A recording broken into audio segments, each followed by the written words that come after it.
अब अगर 600 CC segment में बात करें तो काफ़ी सारी मोटरसाइकिल्स आ जाती हैं, लेकिन सबसे ज़्यादा best value for money motorcycle कौन सी होती है?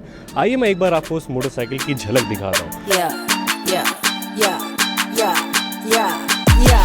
I'm the baddest chick, I'm not a thick, I'm about my business, show a money clip, sushi got it, make that money quick, Narragansett with the bags, they don't know what hit.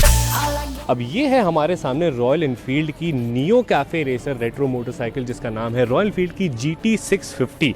और ये motorcycle जो है सबसे पहले आपकी 1960s में launch हुई थी, जो आपकी 250 सीसी कैटेगरी की मोटरसाइकिल थी, जिसको बुलाया गया था आपकी GT 250। और उसके 57 ईयर्स के बाद आपकी GT जो है हमारे इंडिया में लॉन्च हुई, और लॉन्च होने के बाद काफ़ी सारे ट्विक्स हुए, काफ़ी सारे चेंजेस हुए, और एट प्रेजेंट ये मोटरसाइकिल जो है ये आपके सामने है। And this is one of the best option if you have to consider it under 600 cc. अब इस मोटरसाइकिल में क्या मिल जाता है हमें, क्या इसकी स्पेसिफिकेशन है, क्या इसका राइड रिव्यू है, उसी के साथ साथ इसमें फीचर्स हमें क्या मिल जाते हैं, इसकी ऑन रोड प्राइसिंग कैसे हो जाती है। अगर अभी तक आप लोगों ने हमारे चैनल को सब्सक्राइब नहीं करा है तो जाकर के उसे करिए सब्सक्राइब। और चलिए शुरू करते हैं आज का हमारा video. Along with me that is Saim Siddiqui, और आप सभी लोगों को मेरा प्रेसन सलाम बॉस।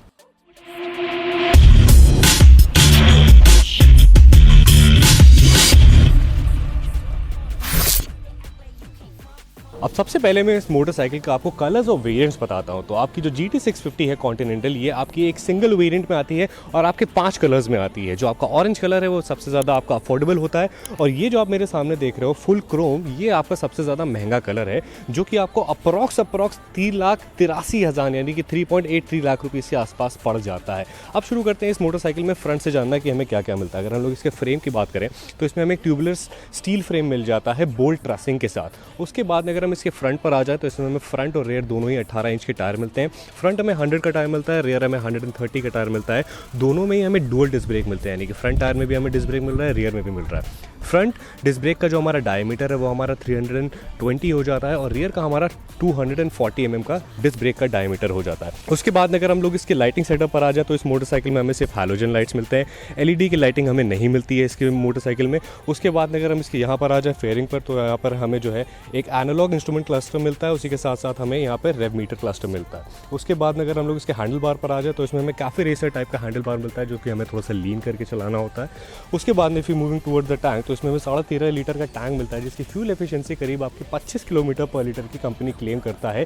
लेकिन एक्चुअल क्या फ्यूल एफिशिएंसी इस मोटरसाइकिल ने मुझे प्रोवाइड करी, वो अभी हम जब इस बाइक का राइड रिव्यू करेंगे तब आपको बताएंगे। उसके बाद अगर हम लोग वहाँ से मूव ऑन कर जाते हैं तो यहाँ पे हमें सिंगल सीट का ऑप्शन एक मिलता है इस मोटरसाइकिल में, जो काफ़ी ज़्यादा बढ़िया लगता है। लेकिन इसमें आपको as a part of accessory आप इसमें डबल सीटिंग भी करवा सकते हो, क्योंकि आप जैसे देख रहे हो यहाँ पे आपको फ्रंट फुट पैक्स मिलते हैं इस मोटरसाइकिल के लिए सिंगल सीटिंग के लिए, लेकिन आपको यहाँ पर रेयर भी दिया गया है, जो कि अगर अपनी डबल सीट लगवाते हो तो यहाँ पर आपका पिलियन भी इजीली जो है वो बैठ जाता है। उसके बाद अगर हम लोग पीछे आ जाए तो यहाँ पे आपके शॉकर, रियर में जो है आपको डुअल सस्पेंशन मिल रहा है, फ्रंट में जो है हमें टेलीस्कोपिक फ्रंट फोक्स मिल जाता है, इसमें हमें USD नहीं मिलता। उसके अंदर रियर अगर प्रोफाइल में आ जाते हैं तो हमें 2 एग्जॉस्ट मिलते हैं, डुअल एग्जॉस्ट, बिकॉज इस मोटरसाइकिल में आपको पैरेलल ट्विन इंजन मिलता है।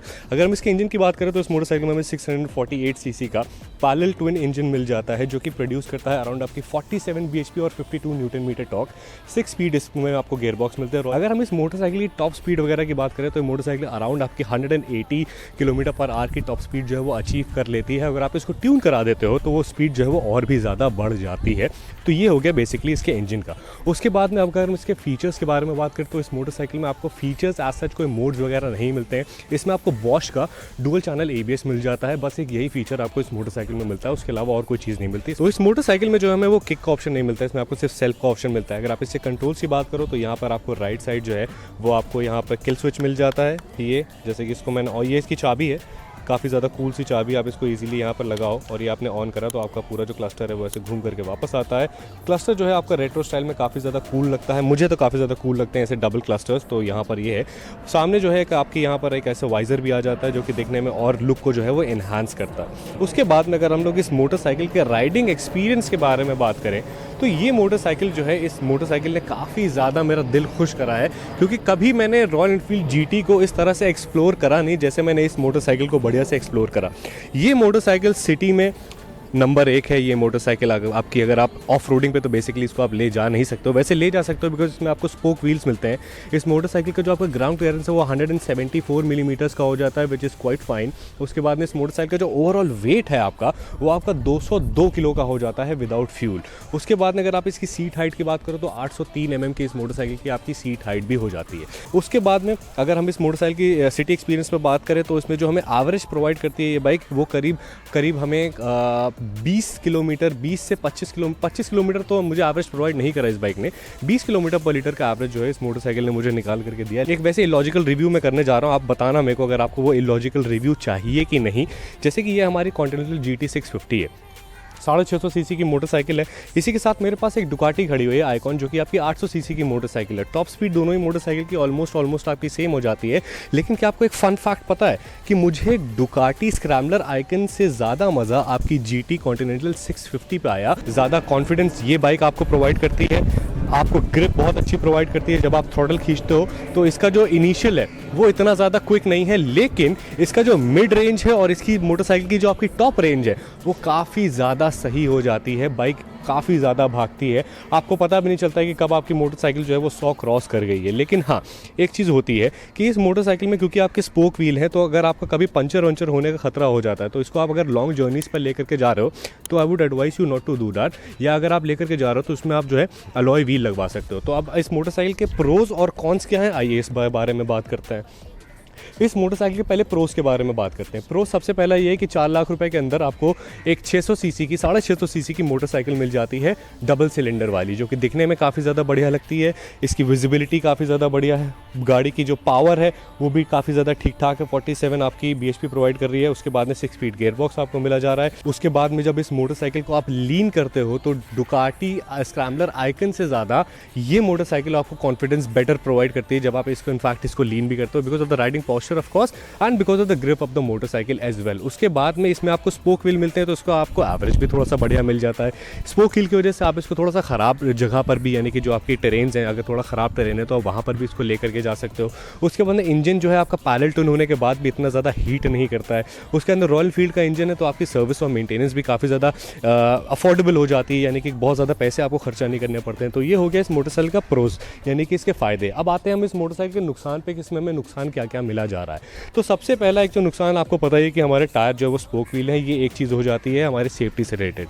उसके बाद में दूसरी इस मोटरसाइकिल में चीज़ ये है कि आप इस मोटरसाइकिल के सिटिंग पॉस्चर की वजह से इसको लॉन्ग टूर्स पे नहीं लेकर के जा सकते, बस एक ये रीज़न हो जाता है इसका, जो कि दूसरा रीज़न है। उसके बाद में तीसरी चीज़ ये हो जाती है कि इसमें फीचर्स जो है वो ABS के अलावा और कुछ नहीं मिलते हैं। लेकिन मेरे हिसाब से जिस प्राइस रेंज में आपको ये मोटरसाइकिल मिल रही है उसके हिसाब से जो फीचर्स हमें ये बाइक प्रोवाइड करती है वो काफ़ी ज़्यादा बढ़िया है। तो अब इसके प्रोज भी हो गए, कॉन्स भी हो गए, इसके फीचर्स भी हो गए, ये एवरेज कितना प्रोवाइड कर रही है, ये भी सारी चीज़ हो गई। अब इसकी प्राइसिंग भी हो गई। अब आते हैं फाइनली इसके कंक्लूजन पर कि क्या आपको ये मोटरसाइकिल लेनी चाहिए और किन लोगों को ये मोटरसाइकिल लेनी चाहिए।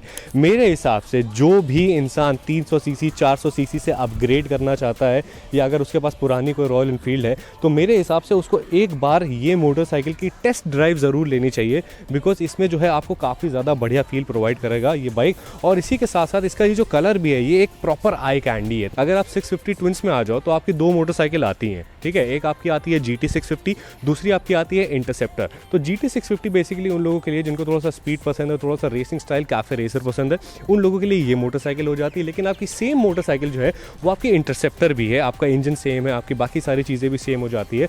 उसमें जो है आपको फ़ायदा क्या मिल जाता है, उसमें जो आपको जो हैंडल बार है वो थोड़ा सा रेस्ड हैंडल बार है, यानी कि वो कंफर्टेबल हैंडल बार है। तो उसमें आपकी जो राइडिंग पोजीशन होगी वो झुक कर नहीं आपको चलाना पड़ेगा, जबकि आप सीधे बैठ कर भी उस बाइक को चला सकते हो।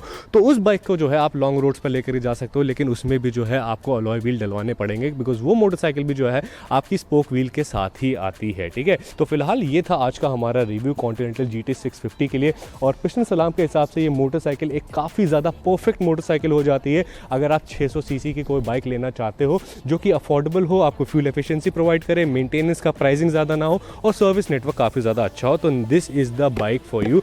और 4 लाख रुपए के अंदर मेरे हिसाब से और कोई भी ब्रांड है नहीं रॉयल एनफील्ड के अलावा जो कि इतनी ज़्यादा बढ़िया मोटरसाइकिल प्रोवाइड कर दे। आप I think you should definitely go and have a look at this motorcycle. अगर आपको कैफे रेसर पसंद है देन दिस वन, अगर आपको नहीं पसंद है you should go for interceptor one. तो मैं जाता हूँ आप लोगों के लिए इसी तरह से और भी ज़्यादा बढ़िया बढ़िया रिव्यूज़ को लेकर के आता हूँ। Till then bye bye, take care and piston सलाम।